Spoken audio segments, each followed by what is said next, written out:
Praise the Lord bangcwele. Ngiyathanda ukuba nginibingelele egameni lika Jesu Kristu waseNazaretha. This is the day that the Lord has made. We are going to rejoice and we are going to be glad in it. Praise the Lord. Siyambonga kakhulu kuNkulunkulu sephinde wasipha ithuba lokuba siphinde sibe ndawonye egameni lika Jesu Kristu waseNazaretha. Ngiyakholwa ke ukuthi ke sonke seseready ukuba sisondele etafuleni lenkosi. Praise the Lord. Bangcwele ngicela ukuba ngiobserve iprotocol egameni lika Jesu ngokuba ngibingelele our father bishop ubaba ubishop Sibiya kanye nomam Titi egameni lika Jesu Kristu waseNazaretha. Ngibingelele our national bishop ubaba uDibitse kanye nomama. Ngiyazi ukuthi bayingcenye yalenkonzo egameni lika Jesu Kristu waseNazaretha. Ngiyathanda futhi bangcwele namhlanje ukuba ngirecognize ubaba uMengameli uShandu kanye nogogo uShandu bahlezi beyingcenye yalezi inkonzo uNkulunkulu asihlelele zona. Ngiyakubingelela Mthiya kanye nogogo egameni lika Jesu Kristu. Amen. Ngiyafisa ke bangcwele ukuba ngimukele aba Facebook friends wethu egameni lika Jesu Kristu. Siyabonga kakhulu, si appreciate ukuthi nithenga ama data ukuze nibe ingcenye yalezi inkonzo. uNkulunkulu makanibusise, uNkulunkulu makanenze kahle egameni lika Jesu Kristu waseNazaretha. Ngiyabingelela umndeni wonke washe PSC, ama Pentecoste onke ngiyawabingelela egameni lika Jesu Kristu. Amen bangcwele. Ngaphandle kokuchitha isikhathi angibonge ukuthi ke uNkulunkulu aphinde anginikeze ithuba lokuba ngibe khona nakule Sunday sikhonze uNkulunkulu egameni lika Jesu Kristu. Amen. Bangcwele asiyeni ezwini lika uNkulunkulu. Enhlizweni yami uNkulunkulu ubekile incwadi yezenzo chapter number 1. Sizofunda khona kusukela ku verse number 3 to verse number 5. Book of Acts chapter number 1 starting from verse 3 to verse number 5. Ngiyakholwa ke ukuthi ke inkonzo ye worship ibisiyenzekile nomphathi ohlelo ubeselithathile uhlelo njengamanje ke sesiya etafuleni lenkosi. Praise the Lord. Asifundeke bangcwele incwadi yezenzo chapter number 1 verse number 3 to verse number 5. Lithi iBhayibheli waziveza kubo ephilile emva kokuhlupheka kwakhe ngobufakazi obuningi, wabonwa yibo izinsuku ezingama40 ekhuluma ngezombuso kaNkulunkulu. Kwathi ehlangene nabo wabayala ngokuthi ningamuki eJerusalema kodwa nihlalele isethembiso sikayise enasizwa ngami. Verse number 5. Ngokuba uJohani wayebhabhadisa ngamanzi, kepha nina nizakubhabhadiswa ngomoya ongcwele kungakadluli izinsuku eziningi. Inkosi ke mayibusise ukufunda kwezwi layo. Amen. Bangcwele ngiyathanda ke ukuthi namhlanje sikhumbuzane ukuthi izwi lenkosi lisifundisa ukuthi njengoba kuyilezi insuku esikuzona bangcwele singakhohlwa ukuthi inkosi esikhonzayo yafa ngosuku lesithathu yase iyavuka. Uma esevukile bangcwele uJesu uthi umpostoli Paul nakuba siyashumayela ingenxa yokuthi ukufa nethuna akuzange kube namandla okumbamba uJesu, wavuka ethuneni. Praise the Lord. Ngenxa yokuthi wavuka siyakholelwa ovukweni egameni lika Jesu Kristu. Lithi ke emva kokuvuka kwakhe bangcwele uJesu wabakhona emhlabeni izinsuku ezingama40 40 days. Lithi iBhayibheli ngaleso sikhathi wayihamba eziveza kubafundi bakhe ekhuluma indaba zombuso, ebaqinisekisa ukuthi ukufa ukwehlulile, ukufa ukunqobile for 40 days. Emva kwensuku ezingu-40 lithi iBhayibheli uJesu esentabeni yeminqumo ekanye nabafundi bakhe kwabonakala bangcwele ephakama kwabonakala enyuka ifu limphakamisa wenyukela phezulu lithi iBhayibheli abafundi bakhe besamangela ukuthi nangu uJesu enyuka phakathi kwethu lithi iBhayibheli kwabonakala ingelosi kaNkuluNkulu yabatshela ukuthi njengoba nimbona enyuka kanje kanjalo noma esehla kuyokuba kanjalo. Ngakho ke kubalekile bangcwele ukuthi sikhumbuzane ukuthi ngomhla ka21 kuMeyi ngolesine njengamakholwa becelebrate lento ebizwa ngeAscension Day,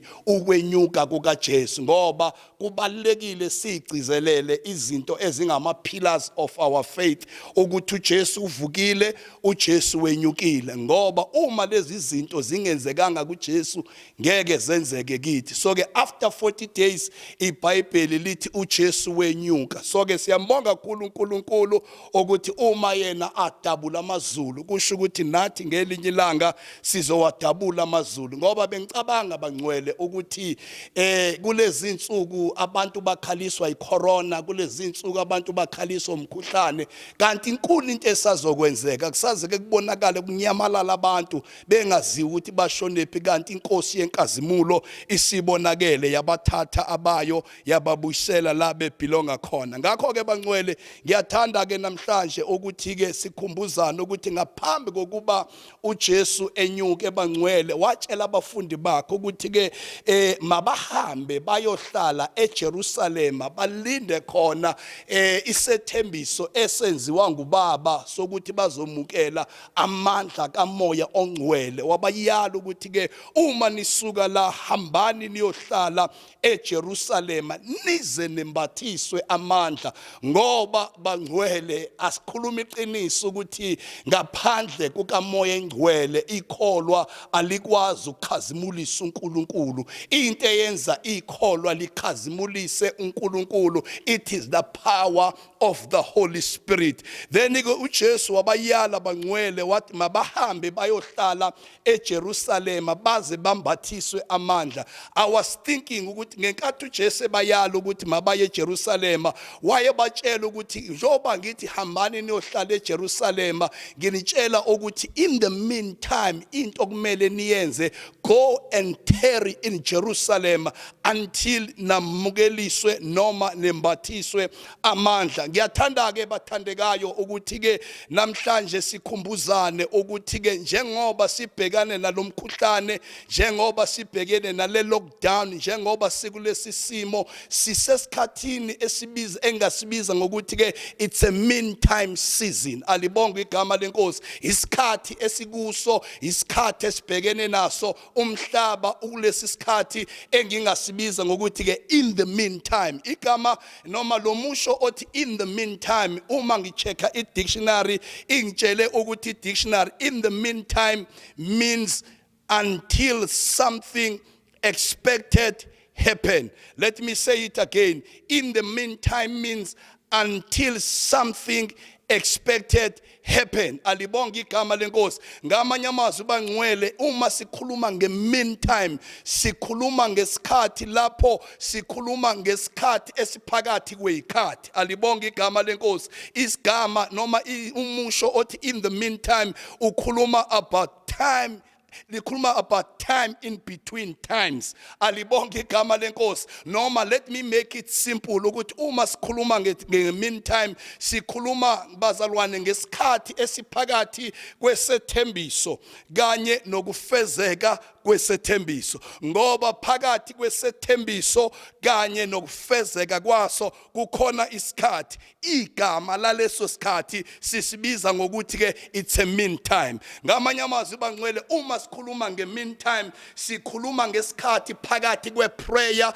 kanye nempendulo yomkhuleko osuke ukhuleka. Uma usukhulekile you will go through a time called meantime before umkhuleko wakho uphenduke. Ngamanye amazwi uma sikhuluma nge-meantime sikhuluma ngesikhathi esiphakathi kwe-starting point kanye ne-finishing point. I believe bangcwele ukuthi the church ikuleso sikhathi we are in the meantime ngoba umengameli uyasitshela ngama-phases that we will go through kodwa akasitshela ukuthi ke i-lockdown iyophela nini. Kodwa ngiyafisa bathandekayo ukuthi kulesi sikhathi sikhumbuzane ukuthi in the meantime yini okumele uyenze ngoba wonke umuntu empilweni go through a meantime. Wonke umuntu empilweni uyabhekana nalesi sikhathi esibizwa ngokuthi i-meantime. I always say ukuthi lesi sikhathi esibiza nge-meantime isona esenza abantu bayibulala, isona esenza abantu baba semajele, isona abantu esenza abantu bacommit izono ezinkulu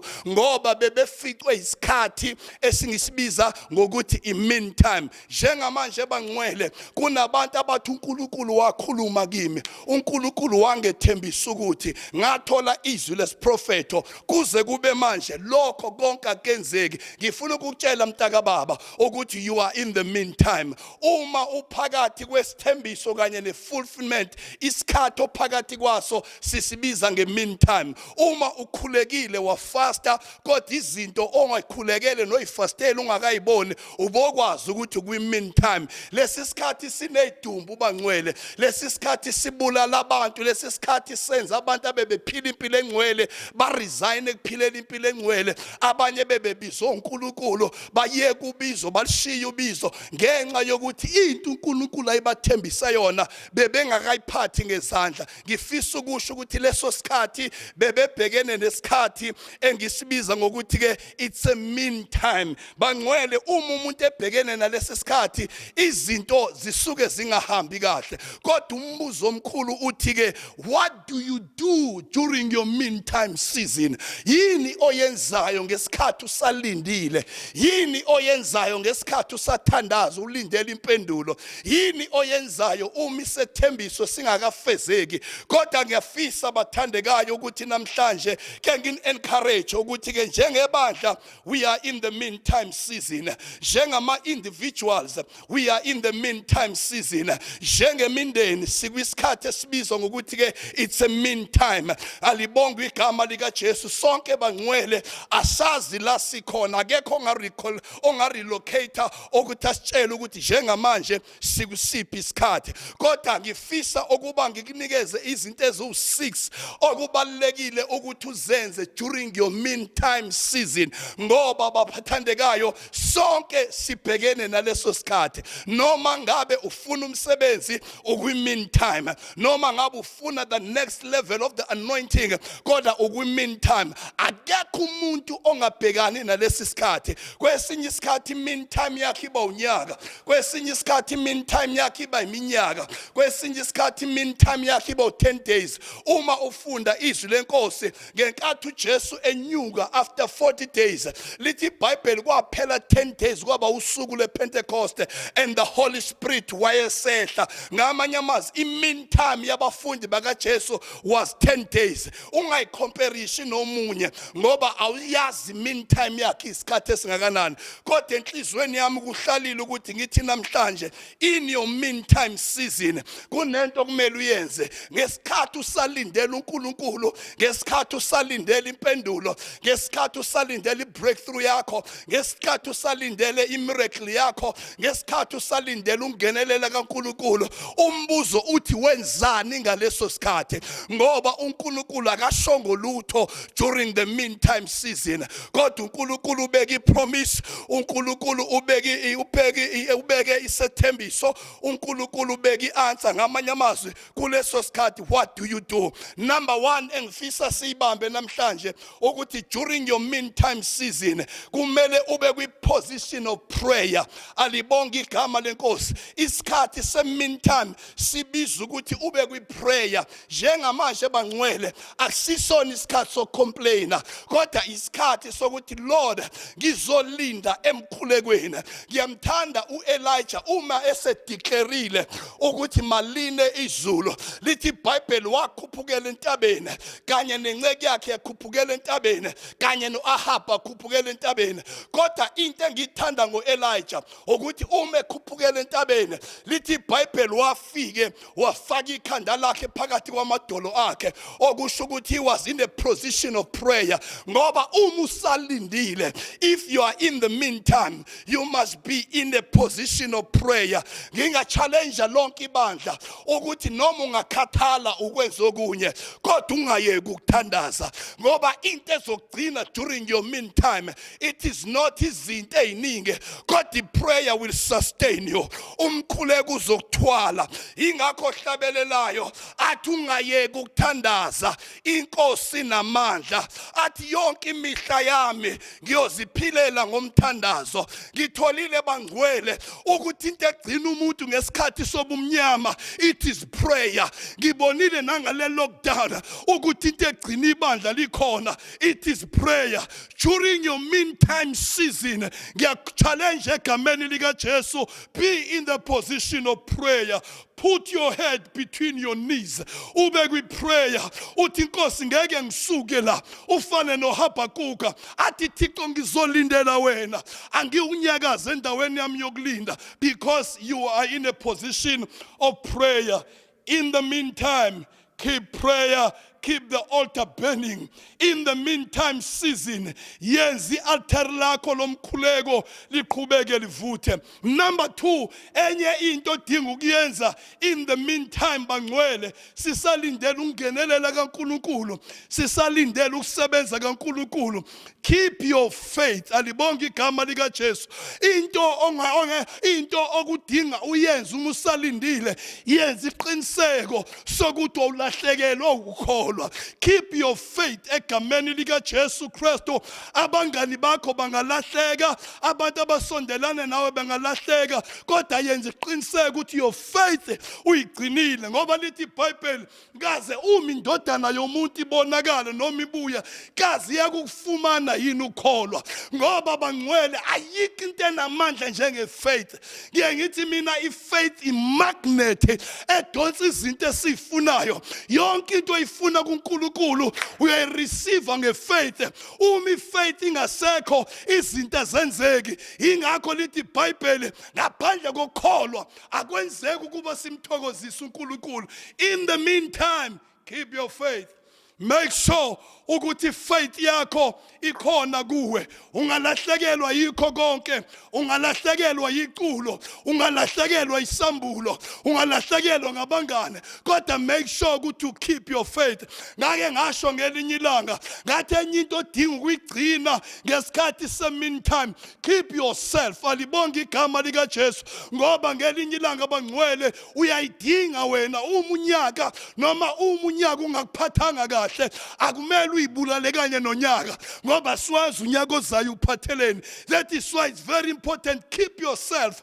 Ngathi ngelinye ilanga, keep yourself for the next chapter, ngoba ikhona ichapter elandelayo. Ungayibulali ngenxa yechapter ebhedayo, ungayibulali ngenxa yechapter namapains, ungayibulali ngenxa yechapter nezimpi, because who knows ukuthi the next chapter ichapter yonqoba kwakho, ichapter yokuwina wakho. Ngakho ke ngisothi kunina abangcwele, keep your faith.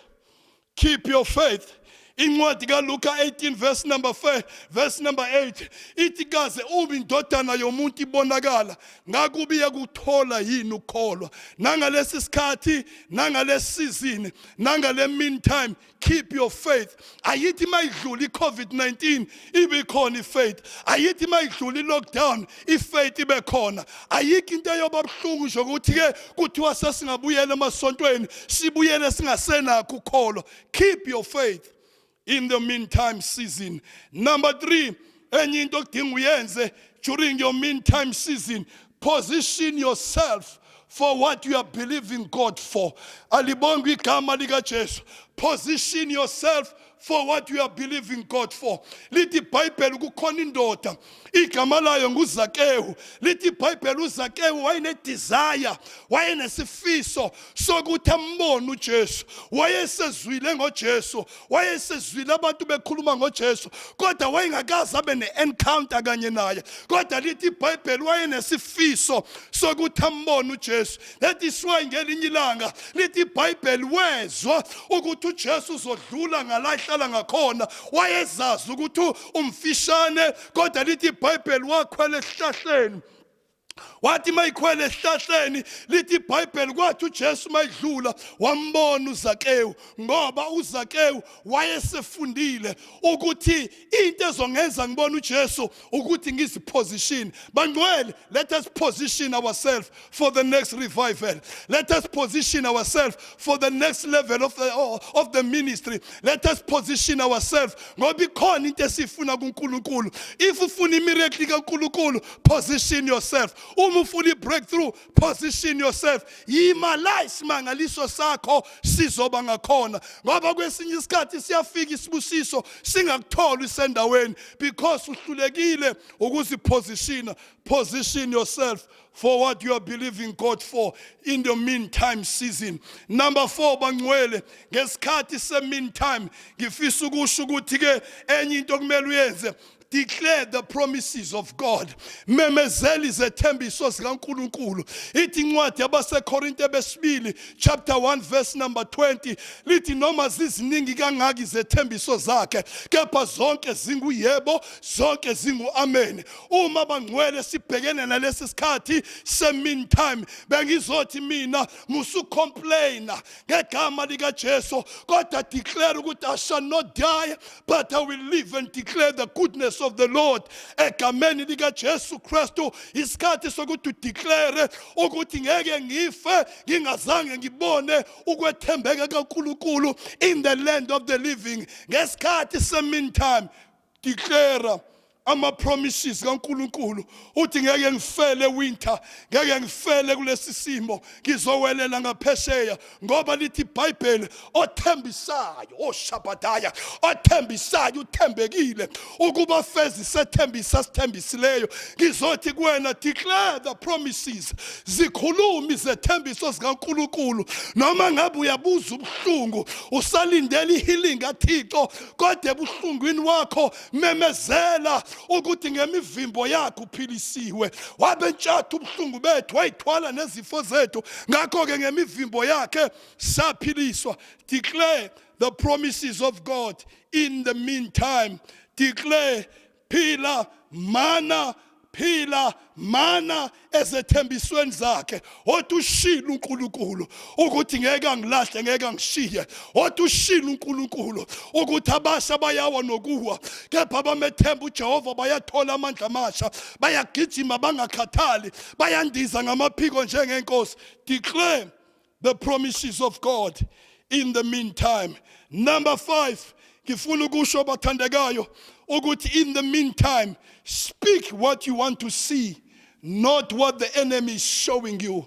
Let me repeat myself. Speak what you want to see, not what the devil is showing you. Sinomkhuba wokuthi siconcentrate entweni uSathane asikhombisa yona, kanti okwethu bangcwele asikhulume into esifuna ukuyibona, singakhulumi into uSathane asikhombisa yona. Njengamanje uSathane ukhombisa ama statistics, njengamanje uSathane usikhombisa ama cases, ufuna sidike ibale ekholweni, ufuna siyeke umkhuleko. Kodwa ngizothi ibandla likaJesu aqhubeke simemezela healing, aqhubeke simemezela deliverance, asiqhubeke simemezela ukholwa, sibe njengoDavid ezolwa noGoliath ukuthi wathi wena Goliath uza kumina ngenkemba nangengcula kodwa mina ngiza kuwena ngegama likaJehova uNkulunkulu kaIsrayeli omdelelileyo.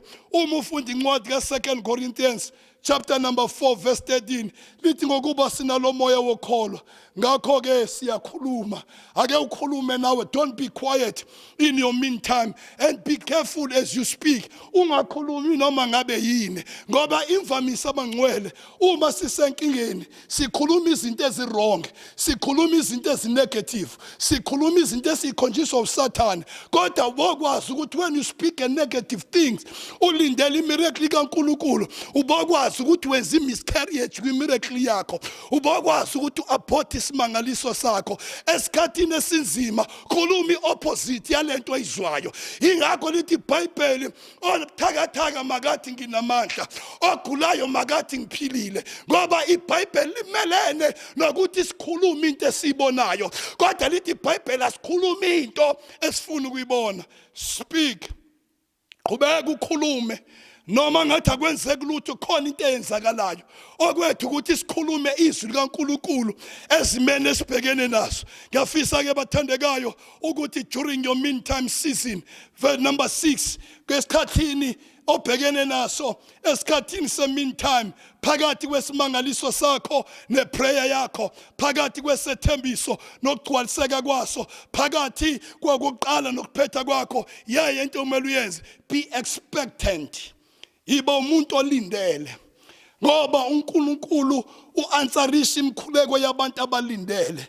Ungabi umuntu onganakile, njengoba sithandaza, njengoba sikulesi simo, njengoba udlula kuleso simo, expect ukuthi yini uNkulunkulu afuna ukuyenza, ngoba uNkulunkulu attractwa inhliziyo eexpectile. Ayikho into engiblessa njengokuthi le ndoda eyayihlala ngasethempelini ngasemnyango omuhle, lithi iBhayibheli yabaqholozela oPetro ilindele noma ibhekile ithi khona ezokuthola. Lithi iBhayibheli kwathi mabeyiqholozela, yathi mayiqholozela oPetro, bathi oPetro isiliva negolide sinalo, kepha esinakho ngegama likaJesu Kristu waseNazaretha, rise up and walk. Kodwa into eyenza le ndoda yamukela imiracle yayo ukuthi yayilindele something. Be expectant. Lithi iBhayibheli, our expectation shall not be cut off. Okwethu bangcwele ukuthi simlindile lo Nkulunkulu, silindele imvuselelo, silindele ukubona abantu besindiswa, silindele ukubona abantu bephiliswa, silindele ukubona ibandla libuya, silindele ukubona ibandla lihalalise, liduma, lidansa phambi kwenkosi, silindele imvuselelo namandla. Ayikho bangcwele into esilindele, silindele ukubonakala kaNkulunkulu wethu. Ngamanye amazwi, lindela uNkulunkulu.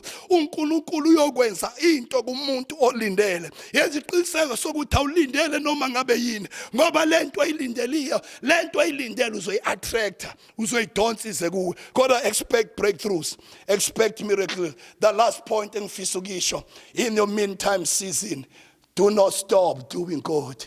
Ncwadi yabaseGalatia chapter number 6 verse number 9, lithi ningayeki ukwenza okuhle, ngokuba niyakuvuzwa ngesikhathi esifaneleyo uma ningadangali.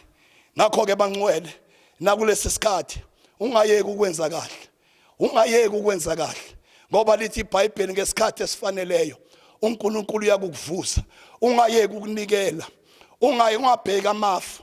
Lithi iBhayibheli ungaphumuza isandla sakho ekuhlwanyeleni, ngoba wazi ukuthi yiphi imbewu eyophumelela, yile noma yile. Kodwa ngithi kuwena namhlanje egameni likaJesu, ungayeki ukwenza okuhle noma ngabe sikulesi simo, kodwa ungayeki ukwenza okuhle. Yenza kahle, dumisa uNkulunkulu, khonza uNkulunkulu, yenza yonke into elindelekile ukuthi uyenze. Nakuba in your meantime, ngizothi bangcwele, in our meantime, number 1, asibe kwi prayer. In our meantime, let's keep our faith and keep ourselves.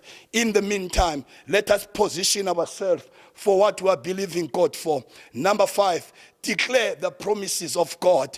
Egameni likaJesu Kristu. Number 6, speak what you want to see, not what the enemy is showing you. Egameni likaJesu. Number 7, be expectant. Iba umuntu olindele ukubona uNkulunkulu, olindele izinto ezinkulu. Number 8, iba umuntu othi angizukuyeka ukwenza okuhle, isikhathi sami size sifike. In the meantime, bengizosho njalo bangcwele ukuthi in the meantime, do not commit suicide. In the meantime, do not change the language. In the meantime, ungamthuki uNkulunkulu ufane nonkosikazi kaJobe. uJobe wayazi ukuthi no nkosikazi wami, lesi simo esibhekene naso sizodlula. Angikwazi ukuthuka uNkulunkulu kulesi sikhathi. Nami ngizosho njalo ukuthi in the meantime, ungalibeki ihabhu lakho, ungabusamdumisa uNkulunkulu. In the meantime, behave before God. In the meantime, ungaresign emkhulekeni. In the meantime, funda izwi likaNkulunkulu, ngokuba isikhathi sikaNkulunkulu siyeza.